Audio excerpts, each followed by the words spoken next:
I couldn't find a good video on building an inline six, let alone an entire series, and so this is the first video, step one to building an inline six engine. I have no experience, so you can follow along for fun while I build this engine. So today's video, step one, is how to install piston rings on the pistons. And there it is. So real quickly, before installing the piston rings, I wanted to clean out the engine, and I'll keep the engine clean going forward. I've already painted the engine, so I just flushed it out and then dried every bit of it. This is probably a pretty good guess. Read the instructions for the rings, and then put them on the piston. So these are my pistons. These are brand new pistons, 0.60, and then these are the old piston rods. So this is my attempt to organize all the rings for the pistons.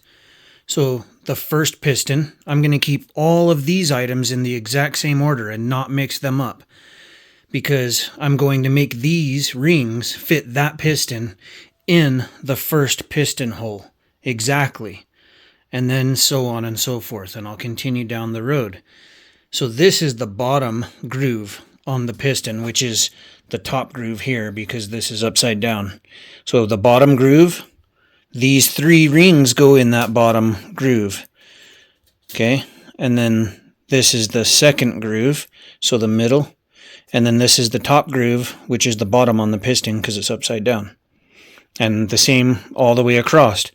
And these rings don't matter which way they're oriented, so there's not a mark on them. And so you can just put this one whichever way you want. This ring here, you should always have these little metal pieces. See how it's pointing up? You want that on the top of all of those. So these all go this way. This one is marked. It says top on, there's a little marking. I don't know if you can read it. It says top. So this is pointing upward, and same with this one, and same with all of them. If they have a mark, the top two rings all are oriented, so this part is at the top of the engine. So I've carefully inserted the top ring from the first piston in the first piston hole, and then I'm going to use the piston to push it down until it's almost to the bottom, and then I'll measure the distance and make sure that this is the correct space on the end of the ring here. So I just gently started to slide it in. You don't want it to bind on anything. And then just carefully slide it in. And there it is. So if you remember, this is the top of the piston. So I started with the bottom ring. I put in the little spacer first because it has a lip on it. It needs to go in first. Then the very bottom ring. Then the ring that goes on top of that spacer. This is all for the bottom ring. It's a 3-piece unit.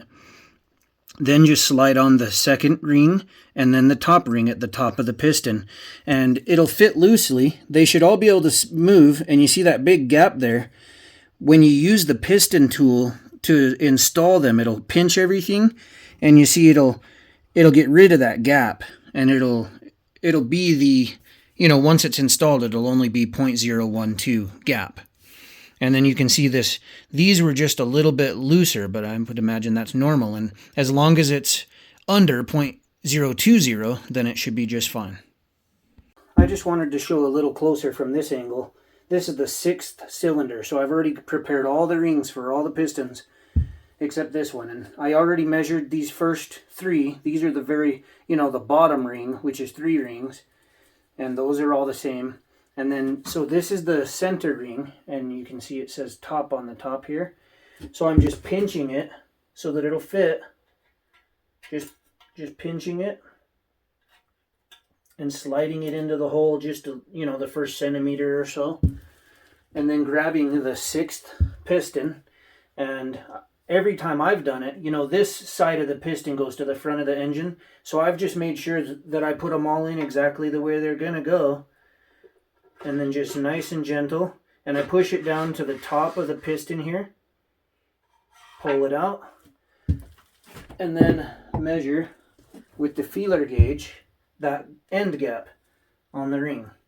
And so far, every single time, it's been 0.012 or 0.011. And the last several have been 0.011. So let's try that.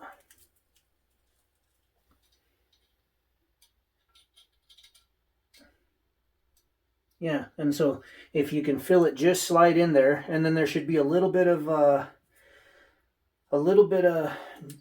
drag as you try to slide it. And then the 12, if it's 11, 12 shouldn't really fit in there. Yeah, it's tough to get 12 in there. So this, like the last few, is 0.011. And then this other one, this top ring should be pretty well exactly the same, but I've checked every single one just to be sure. So just put it in just a skosh, slide it in with the piston.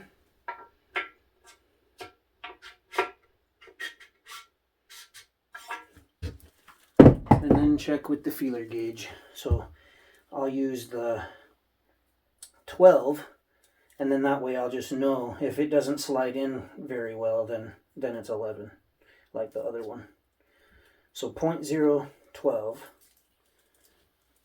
Just gently, carefully, and there, it doesn't go all the way in. So I know that it is a 0.0. It's 0.011 for those the middle and top rings on the 6th piston. So you can see I've assembled all of them except this last one we just measured. And I got to pull that out. Here's a look at how I've assembled them all. Just carefully pull that out. I've kept these in order. The bottom, so this, I've always oriented this, the front of the engine's that way. The 3 rings that make the bottom ring, you know, there's the 2 flat, and then the kind of corrugated one. This one, the little barb, the metal piece has to point up. And this is the top of the piston, so I put that on first, nice and gently, okay? And then it's got 2 rings. One goes above this and one goes below it. So I'll start with the one that goes below it, and I'll just kind of set it in so that one part of it fits underneath like it's supposed to, and then carefully open it and roll it all the way around until it sits underneath that corrugated piece. And now do the same for the top. So start it on the top of it and then roll it around and sit it on top. And then it should spin freely a little bit. Okay, so this is the middle one and it says top. So we know that the top is pointing the right direction. Carefully get it started and then roll it around. And there it is. You don't even need a tool for this. You might in certain scenarios, but these ones are going together nicely. So just get it started, roll it in, there it is. So you see these 3 rings are in place in order, and they're all to spec. And now I've got all of my pistons organized in order, and as I completed them, I just put a number down here, you know, just to be absolutely sure. 1, 2, 3, 4, 5, 6. Even if I move them off the paper here, they're all exactly the way they should be. Okay, so I've got my cylinder head sitting on edge so that I'm not scraping up the surface. That's my crank. It's all ready to go. I'll be getting a new harmonic balancer. I wish I could do the flywheel right now, but that'll have to wait. I put a brand new sheet over the engine because I've cleaned it and I don't want anything in there. And then I'll cover these pistons and they're all ready to go. And that's enough for today. And then I'll move on to the next step and we'll continue this entire process like that. So this is step 1 in my series of building this inline 6 Chevy engine. It's a 250 inline 6. It's got a 77 engine. It's got a 73 cylinder head because I got rid of the integrated manifold and I'll be putting on an intake and headers for exhaust and a bigger carburetor and so on and so forth. So subscribe if you want to follow along, and I'll make a continuous playlist that shows exactly step by step how to build this engine, and then at the end I'll do one quicker summary video to make it easier and all in one place for people, because I just didn't find I didn't find a series like this. I didn't find one video that really showed it all, let alone, you know, step by step how to do it.